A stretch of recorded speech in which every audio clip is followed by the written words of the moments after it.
Bismillahirrahmanirrahim. Assalamualaikum warahmatullahi wabarakatuh kepada semua pelajar. Alhamdulillah kita bertemu lagi dalam Motivasi Santai 30 minit norma baharu. Apa khabar semua?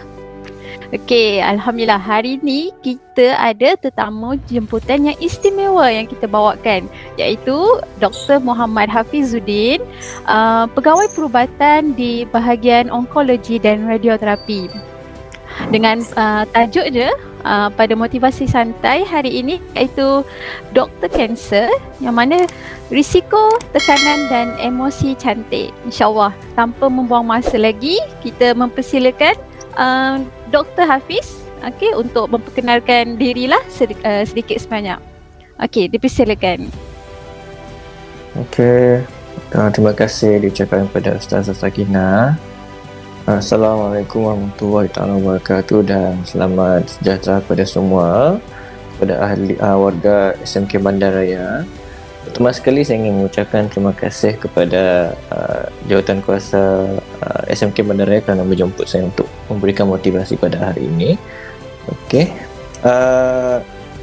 Sebelum kita mulakan sesi pada hari ini, saya akan kenalkan diri sedikit lah. Nama diberi Muhammad Hafizuddin bin Baharom. Berasal daripada Kota Kinabalu, Sabah, dilahirkan di Sabah. Kemudian menyambung pelajaran di SK Darau, kemudian di Sekolah Menengah Sains Sabah, kemudian melanjutkan pelajaran ke universiti di Mesir dan seterusnya di Cyberjaya University.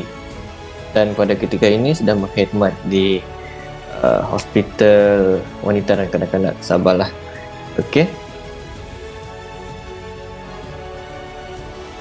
Terima kasih doktor. Terima kasih kami ucapkan kerana doktor sudilah untuk menerima jemputan dalam Motivasi Santai ini, insyaAllah. Doktor, semua orang tahu yang mana untuk seorang doktor ni adalah bukan senang, banyak cabaran yang kita perlu lalui lah. Boleh doktor ceritakan tentang kisah perjalanan dalam mengecapi kejayaan sebagai seorang pegawai perubatan lah.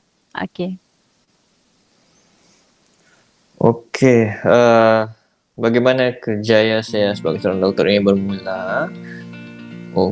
Seperti biasa, semasa kita di sekolah dahulu memang cikgu-cikgu semua akan tanyakan apa cita-cita yang ingin kita capai bila kita besar kan. Sebenarnya memang doktor ini adalah salah satu cita-cita yang saya ingin kecapi, tapi bukan yang utama. Cita-cita yang utama adalah menjadi seorang engineer. Tapi itulah qadar Allah itu lebih menentukan dan jadilah seorang doktor.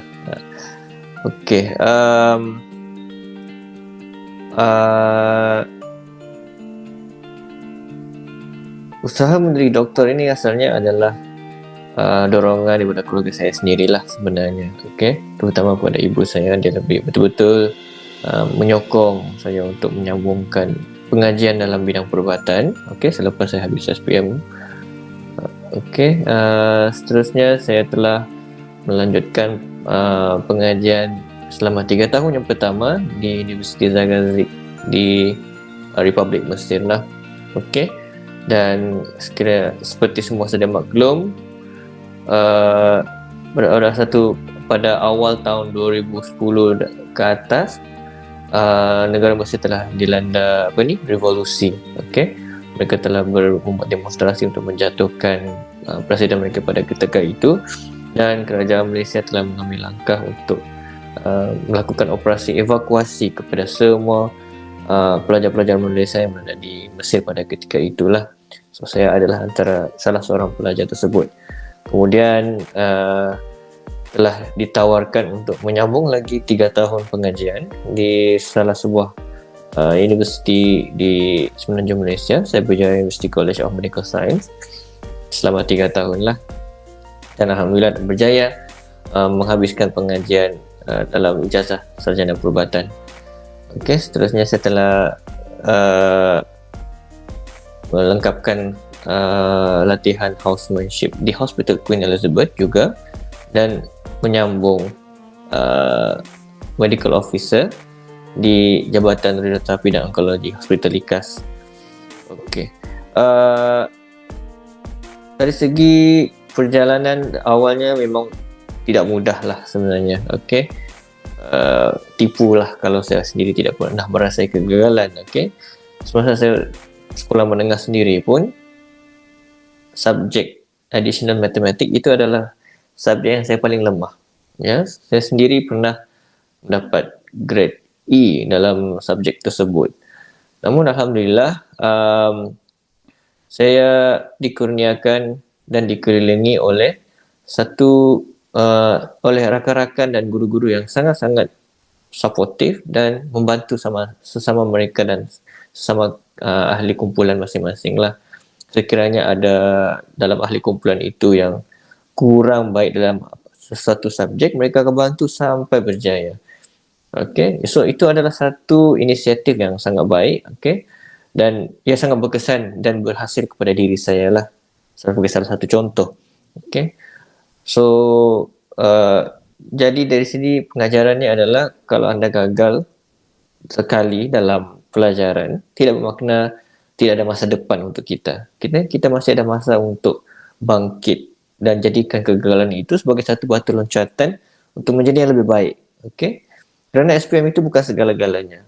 Kerana sekiranya SPM kita tidak memberikan keputusan yang memberangsangkan, masih ada banyak jalan ataupun cara yang lain lagi untuk kita mencapai cita-cita kita. Okey, terima kasih doktor. Okey, ingat para pelajar, kegagalan sekali bukan bermakna kegagalan sepanjang hidup kita. Bangkitlah, okey. InsyaAllah kita akan berjaya. Mungkin bukan sekarang, tapi kalau kita berusaha, insyaAllah Allah akan pasti membalasnya. Okey, okey doktor. Seperti yang doktor Adi ceritakan tadi lah. Maksudnya doktor pernah melalui waktu di bangku sekolah, doktor pernah, dia kata bukan nak kata semua subjek doktor cemerlang, mesti ada je yang subjek doktor lemah ataupun pernah gagal dalam fasa-fasa di bangku sekolah lah kan. Dalam seperti yang tajuk kita pada motivasi santai hari ini adalah berkenaan dengan risiko tekanan emosi cantik. Okay, mungkin doktor boleh relatekanlah sedikit bagaimana doktor mengawal tekanan yang doktor hadapi lah waktu di bangku sekolah, waktu zaman study dalam perubatan ni kan, dan macam mana doktor membangkitkan balik supaya emosi kita terkawal dan cantik dalam mengecapi apa yang kita nak lah dalam hidup. Okey, bila bercakap mengenai tekanan kan, tekanan semasa belajar, ramai orang cakap belajar dalam bidang perubatan ini sesuatu yang sangat berat dan cabarannya itu lebih hebat. Tapi bagi saya sebenarnya apa-apa subjek pun cabarannya tetap sama. Okay?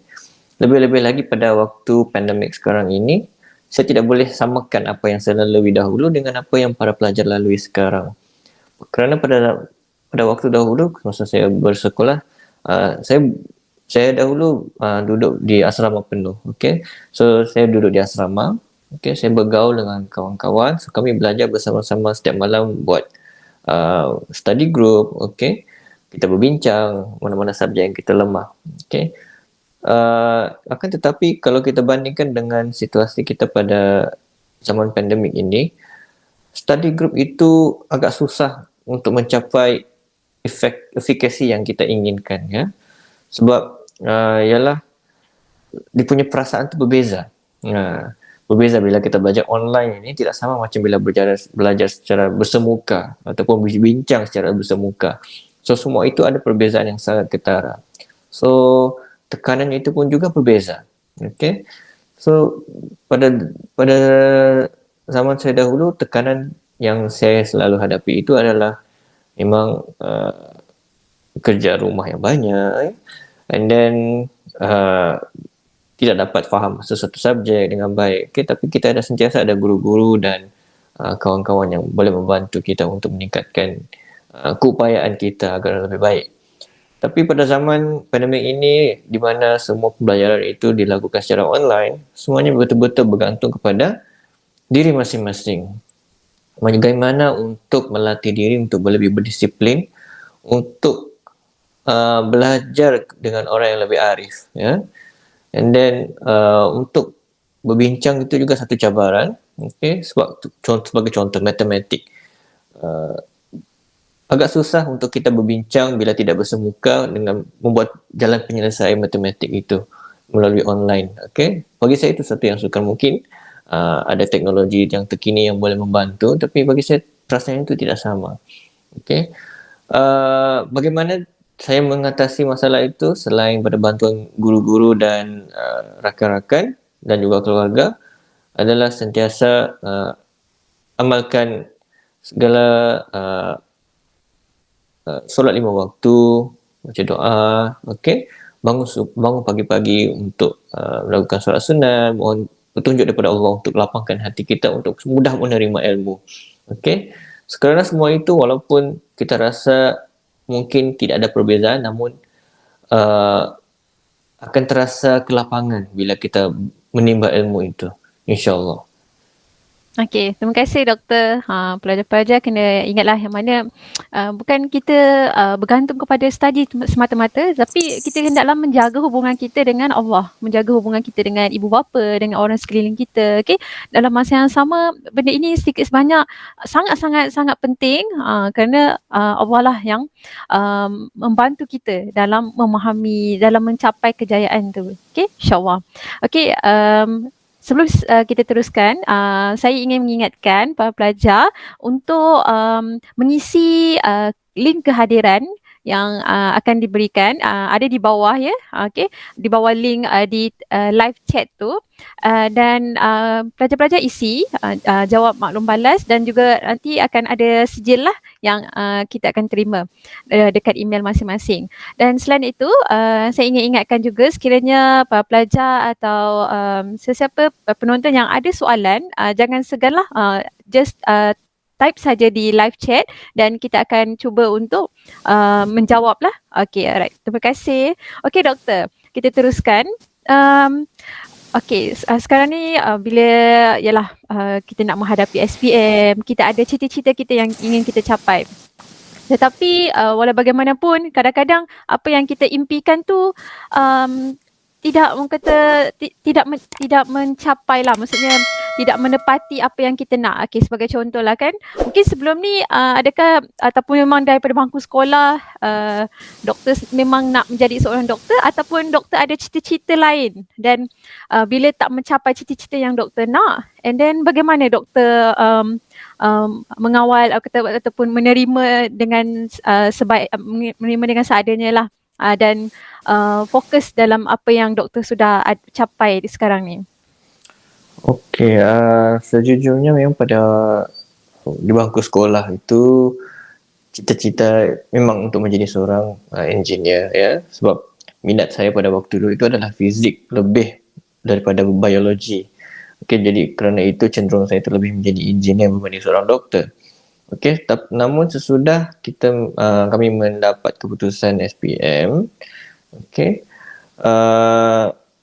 saya memang mengakui saya apply semua beasiswa, okey, tajaan ataupun universiti-universiti yang menawarkan kursus-kursus engineer yang terbaik lah, dengan harapan dapat melanjutkan perjalanan sebagai seorang engineer. Namun ibu saya dia berhasrat untuk anak dia yang saya lah untuk jadi seorang doktor. Jadi saya apply jugalah satu bidang untuk jadi seorang doktor perubatan. Okay. Dan dipendekkan cerita, okay, kebanyakan bidang engineer yang saya apply itu tidak lepas ya. Mungkin kerana grade tidak mencukupi ataupun interview tidak lepas. Okay. Ada banyak faktor. And then ada satu lagi mungkin kerana interviewnya itu dilakukan di tempat di Semenanjung yang pada masa itu agak susah untuk saya pergilah. Dan tawaran untuk pelajar perubatan pula mudah saja untuk saya dapat. Okey.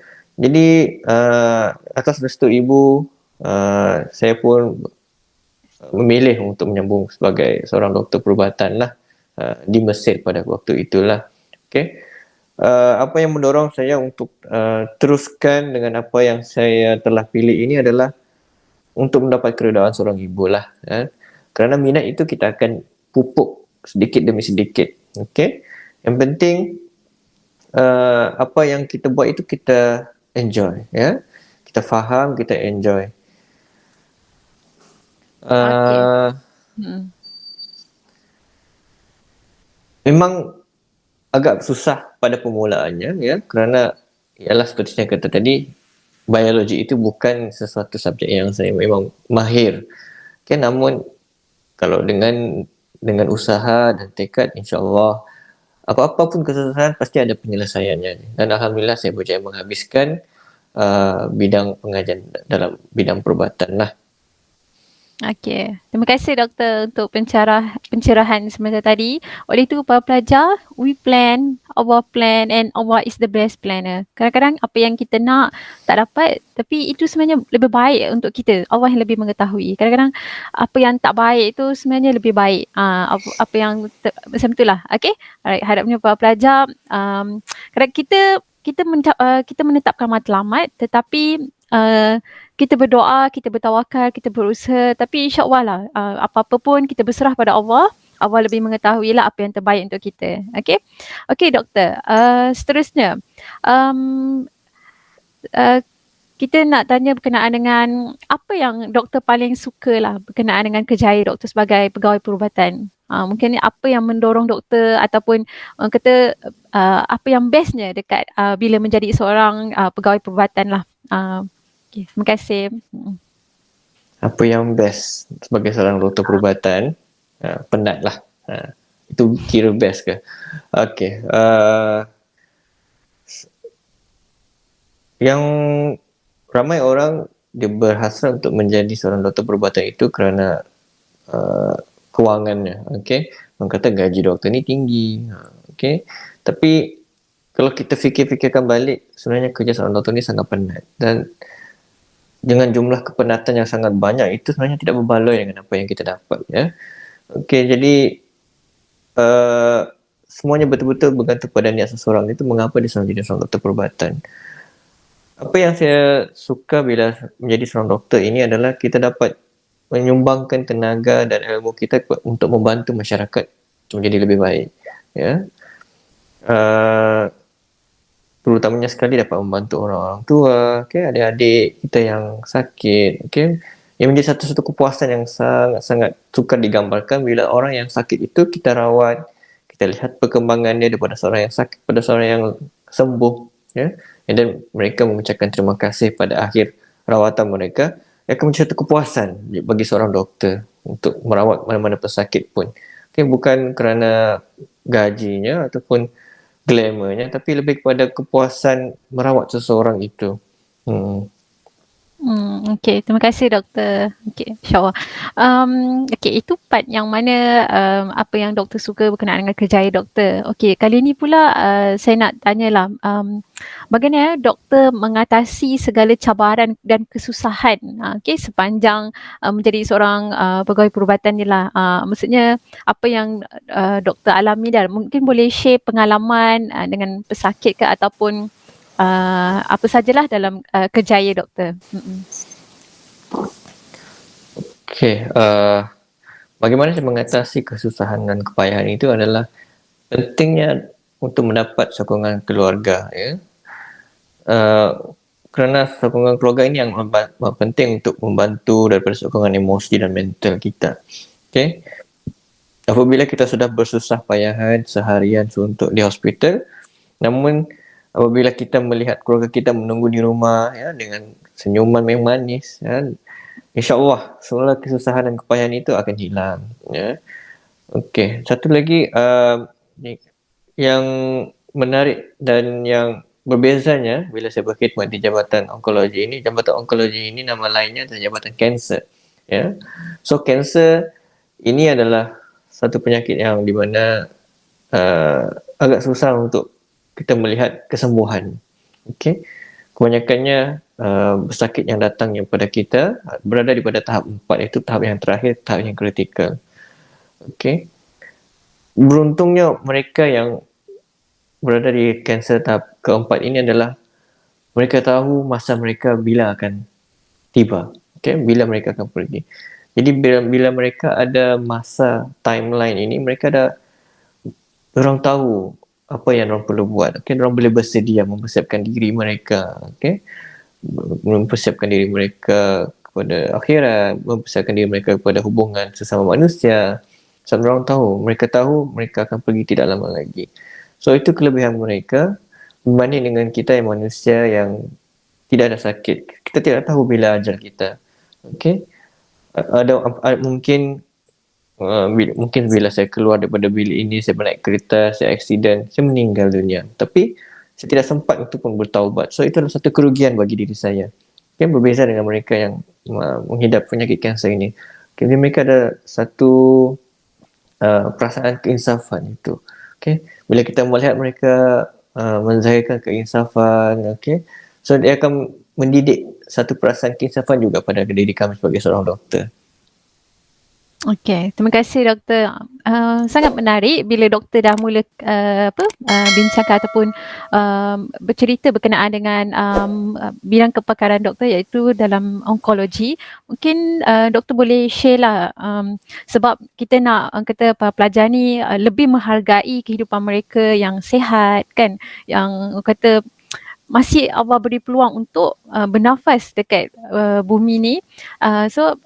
Mungkin boleh ceritakan lagi berkenaan dengan penyakit-penyakit kanser ataupun mungkin pengalaman doktor, bagaimana doktor merawat ataupun mungkin bagi contohlah kata pesakit-pesakit yang doktor pernah jumpa untuk kita lebih berhargailah kehidupan kita.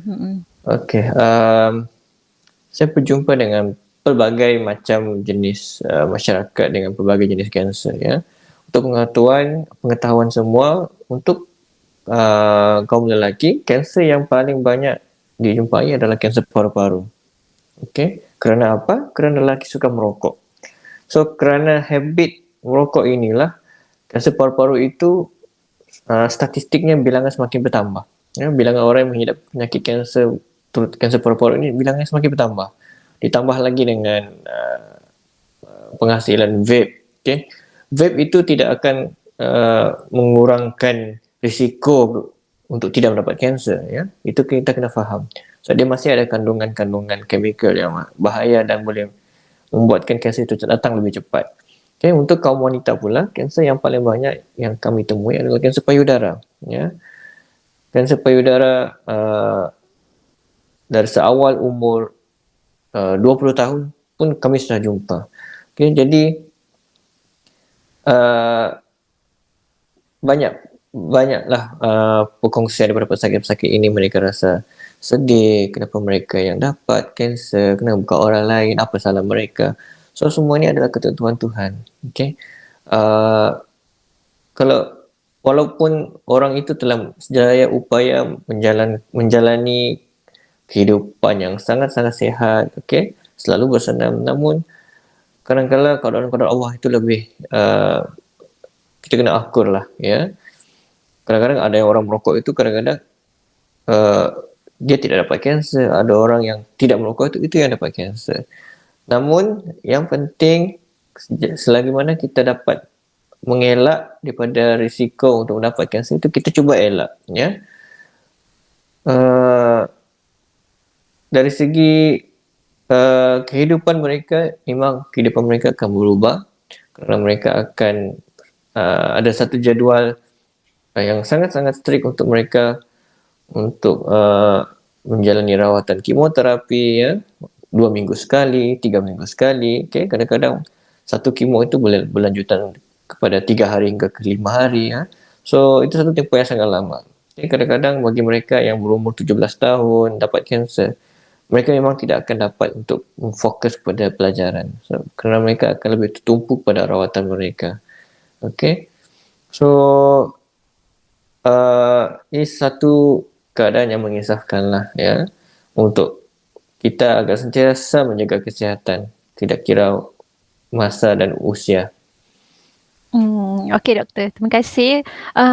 Okey doktor, sebagai general knowledge lah atau pengetahuan umum lah kepada para pelajar, mungkin para pelajar tak tahu lagi macam mana kanser ni kan, maksudnya hayat dia ataupun bagaimana rawatan dia secara ringkas lah doktor. Sebab orang ingat kanser ni adakah masih ada harapan ataupun langsung tiada ke, ataupun bagaimana secara umumnya, macam mana doktor? Kanser ini kita boleh bahagikan kepada 3 tahap lah, ya. Kanser tahap 1, tahap 2, tahap 3, tahap 4. Okey, tahap 1, tahap 2, tahap 3 masih ada potensi untuk penyembuhan, ya. Sekiranya mereka menjalani rawatan, kemoterapi, pembedahan dan rawatan susulan. Masih ada insya-Allah peratusan untuk mencapai penyembuhan. Tetapi bagi tahap 4 itu adalah kanser yang tahap yang terakhir. Tidak ada penyembuhan untuk mereka. Kita hanya dapat memanjangkan hayat untuk beberapa bulan. Okey. Kerana kanser itu sudah terlalu banyak merebak dalam badan, okey. Jadi dengan memberikan rawatan kemoterapi, kita berharap agar dapat memperlahankan keagresifan kanser yang sudah merebak itulah, untuk mendapatkan lebih banyak masa untuk pesakit itu untuk hidup lebih lama sedikit. Okey. Lama itu mungkin tidak sampai pun setahun. Ya. Okey doktor. Terima kasih untuk pengetahuan umum yang diberikan lah. At least semua maklum lah, tak kira usia muda, tua ataupun bila-bila masa pun kita kena sentiasa alert lah tentang kesihatan kita. Mungkin doktor boleh bagi nasihat sikit lah. Bila dia rasa sakit, dia tak datang hospital. Sebab kita takut bila doktor cakap tadi, bila dah sampai stage 4 dah tak boleh buat apa-apa kan. So mungkin pada peringkat awal tu bagaimana tu untuk kita nak mengetahui lah, oh ini kena pergi hospital ataupun biar je ke, atau macam mana doktor?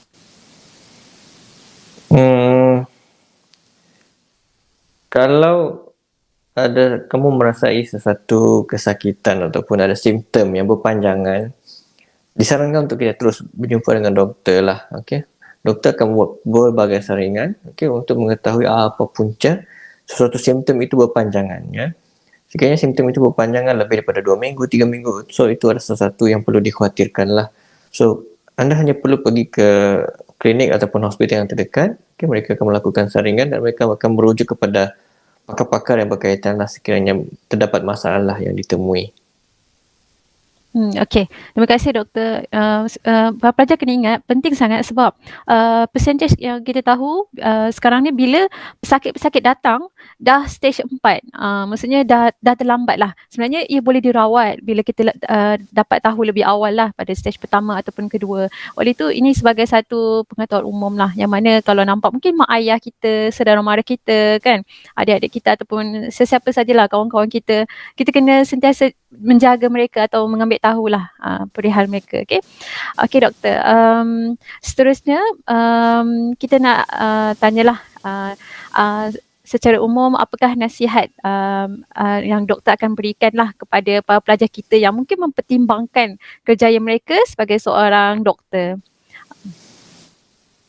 Sebabnya diorang habis SPM kan lepas ni.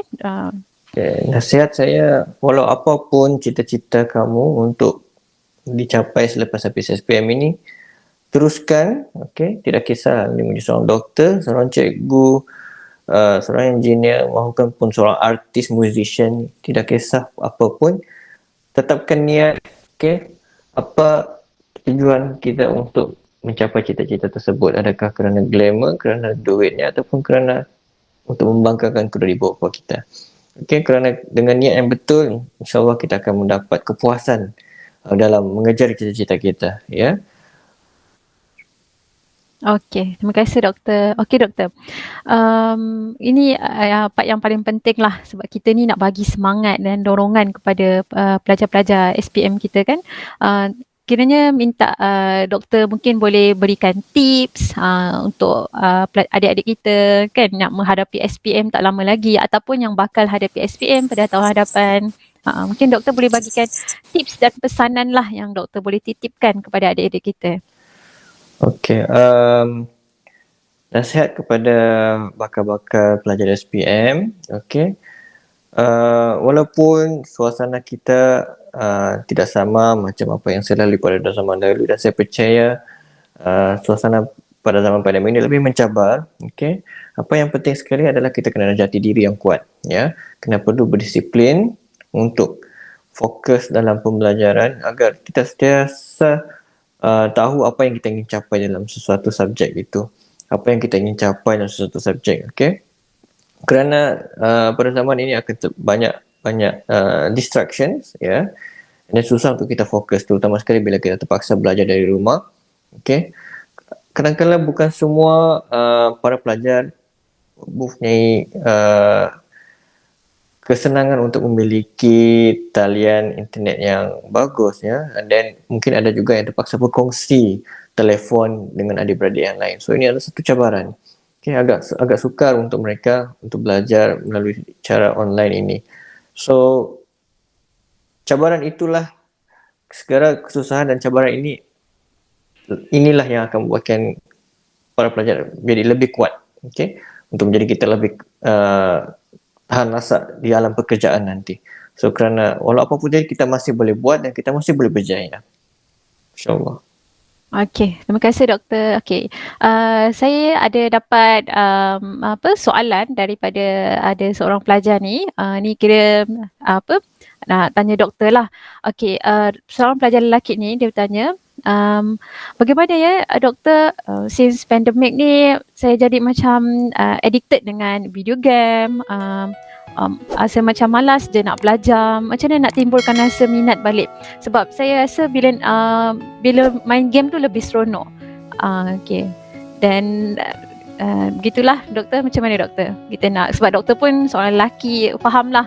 Okay. Pada zaman doktor pun pernah melalui zaman waktu masih belajar. Bagaimana doktor untuk kita mengawal, sebab SPM nak dekat ni doktor. Macam mana doktor? Mungkin doktor ada tips lah. Susah juga ni kalau dah addicted dengan game. Okay, saya pun dulu main game juga. Okay. Tapi semuanya bergantung dengan diri masing-masing. Ya. Apa yang orang yang mempunyai hala tuju dan dia punya target, dia tahu apa yang dia ingin capai, dia akan mempersiapkan diri dia untuk punya satu jadual yang teratur untuk dirinya. Main game tu boleh, okay, tapi kena ada limitasi, okay. Mungkin dalam sehari mungkin sejam ataupun 2 jam sahaja, dan selebihnya tu adalah untuk belajar. Kita perlu ada satu jadual yang jelas bagaimana cara hidup kita pada satu-satu hari itulah. Okay, itu salah satu cara yang saya cadangkan agar kita tidak terlalai dengan video game ini. Okey, terima kasih banyak doktor untuk nasihatlah dan tips yang diberikan. Okey, insyaAllah masa dah menceburui kita. Saya nak ucapkan terima kasih banyak-banyak Dr. Hafiz kerana sudi menerima kita sebagai jemputan istimewa. Dan doktor pun sekarang tengah on call kan. Terima kasih sebab masih sudi untuk meluangkan masa lah walaupun tengah bekerja.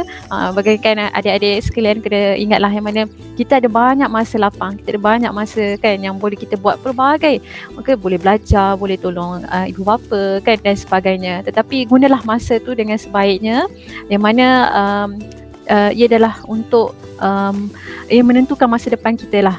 Okay. Mungkin last but not least untuk adik-adik SPM kita doktor, sebelum kita akhiri motivasi santai kita pada hari ini. Last but not least, pada adik pelajar SPM, apa yang penting kita kena fokus, kita kena ada target apa yang kita ingin capai. Yang penting adalah attitude. Okay.